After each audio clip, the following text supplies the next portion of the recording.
Start. Hi everyone, welcome to my channel బాలవిక్టాజన్. అందరికీ ముందుగా శ్రీరామనవమి శుభాకాంక్షలు. ఇవాళ మా బాబుకి రాముల వారి ప్రసాదం వడపప్పు పానకం నేను చేస్తున్నా.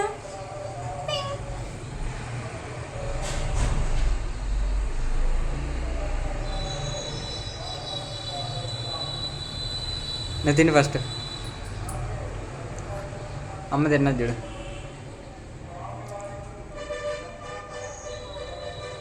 Okay done. నెక్స్ట్ పానకం.